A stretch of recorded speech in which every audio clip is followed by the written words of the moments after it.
목사님 말씀에 이어 또 장로님 말씀 들어서 아주 은혜가 충만합니다. 일주일 동안 또 잘 지내다가 또 교회에서 또 이렇게 풍성한 마무리를 할 수 있어서 너무 좋고요.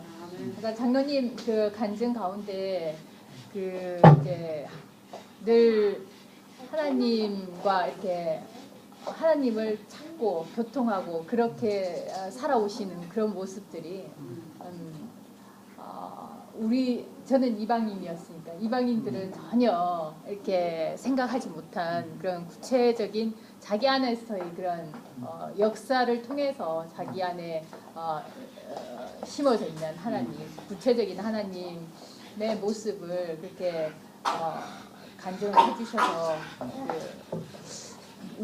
내가 옛날에 힘들어했던 그런 심적인 어떤 그런 하나님이 아니고 자기 안에서 찾는 구체적인 하나님과 이렇게 삶을 살아오고 계셨다는 그 점이 상당히 또 인상적이었고 또 계속 그 자기한테 있는 환난을 그렇게 해석하시는 것도 참 대단하신 것 같아요.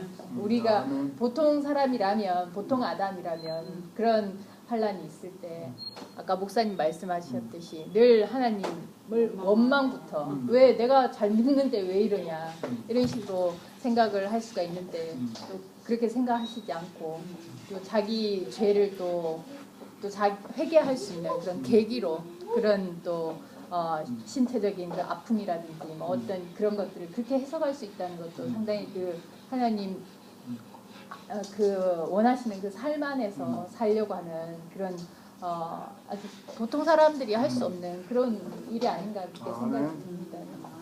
너무 그 충만했고요.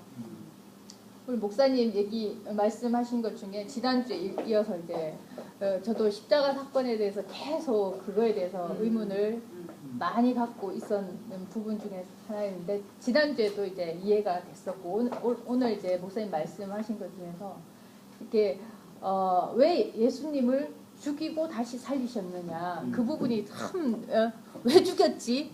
자기 아들이면 왜 죽였지? 다른 방법으로 그 유대인들한테 역사하시는 어떤 그런 방법이 있을 텐데 왜 자기 아들을 죽이고 그런 방법으로 그걸 했을까 늘 의문이 있었는데 역시 하나님은 대단한 그 드라마 작가가 아닌가 하는 그런 생각이 들어요. 왜냐하면 이제 드라마도 이게 흥행이 딱 되려면 결정적인 어떤 반전 그리고 누구도 예측할 수 없는 그런 것들이 있어야 되는데 우리가 예측하는 거는 우리가 예측할 만한 뻔한 스토리는 안 되는 거야. 그러니까 우리가 예측할 수 없는 그 경륜의 지혜라는 것이 죽고 다시 살리신다. 그러니까 죽는다는 의미를 지난주에는 우리가 갖고 있는 최소한의 그런 선이나 우리 지식, 우리가 뭐 의로운 사람은 죽지 않는다라고 했던 그 마지막 가지고 있던 일반적인 그런 지식, 율법 이런 것까지도 완전히 부수기 위해서 죽는 방법을 선택하셨다 그랬는데 사실 그런 관점에서 보면 정말 온전한 그 재물 완전한 복종은 그 죽음밖에 없었겠다. 예를 들어서 슬쩍 좀 아프게 하고 회복했다. 그러면 사람들이 안 믿는단 말이지. 그러니까 완전히 죽여갖고 우리 생각으로는 더 이상 뭐 어떻게 할 수 없는 왜 그랬지? 그밖에 없는 그 상태에서 이렇게 살리시니까 그것이 정말 경륜의 지혜를 완전히 보이시는 그 방법이 아니었나. 그래서 왜 죽고 다시 살리셨나. 그러니까 그 죽음의 의미 안에서 우리한테 온전한 순종, 복종을 요구를 하셨고 그 안에서 또 우리를 구속하신 그것을 보았고 또 다시 살리심 안에서는 그 다시 살아난 어떤 그 인생 그리고 하나님이 인정하는 온전한 자리 그거를 보여주셨다는 걸 전해서 이 십자가 사건이 하나님의 경륜적 지혜를 신약 구약 뭐 다 통틀어서 가장 반전의 효과를 누린 완전한 드라마가 아니었나. 그래서 이게 십자가 사건이 너무너무 이렇게 클리어하게 해석이 되면서 죽고 다시 산다. 이것이 말로만 우리는 매일 뭐 죽고 다시 살아나야 된다 하지만 그 안에서 역설하시는 그 온전한 순종, 복종이 우리 자리를 회복하기 위해서 우리 것을 완전히 기존에 가지고 있었던 것을 끝내지 않으면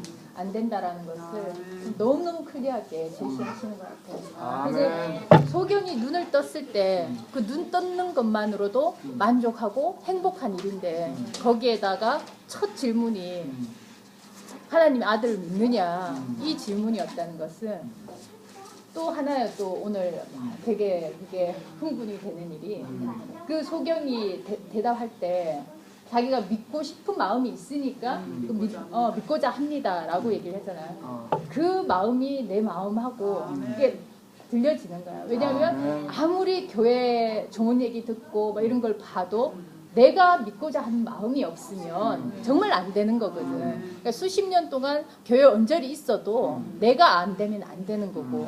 근데 그 소경이 눈을 떴을 때 믿고자 하는 마음까지도 줬다는 그 자체가 지금은 그것이 이제 시간은 오래 걸릴지 모르겠지만 그런 눈만 뜬 게 아니고 믿고자 하는 마음 그거를 주셨다는 것이 너무너무 감사한 일이고 나 안에서도 나는 옛날부터 이방인이어서 관념적인 하나님 그거를 이제 추상적이고 뭐 전지전능한 그런 하나님에 대한 어떤 관념적인 그런 와닿지 않는 하나님에 대한 그런 환상들 이것이 나를 늘 힘들게 하고 했었는데 부모님의 과정을 거친 모습을 본다든지 우리 삼촌 이모들 언니 오빠들의 그런 교회 생활을 통해서 사실로 보여지는 그런 하나님의 그 모습이 내가 이제 사실을 인정하지 않으면 안 되는 정도의 어떤 그런 상태까지 나를 이제 구체적인 하나님 여호와 나를 정말 관념적인 그 이방인 상태에 빠져 있던 나를 구체적인 하나님의 어떤 그런 세계를 내가 체험할 수 있는 그 구원의 그런 방주 안에 나를 포함시켰다는 그 구체적인 어떤 그 사건으로 나를 이렇게 구속하시는 모습을 보니까 내가 이 소경으로 그냥 눈 뜬 것만이 아니고 믿고자 하는 마음까지도 구체적인 어떤 긴 시간을 통한 역사를 통해서 주셨다는 것이 너무 아멘이 되고 또 이런 마음을 참 갖기 힘든 이 마음을 주셨다는 것이 너무너무 은혜롭습니다.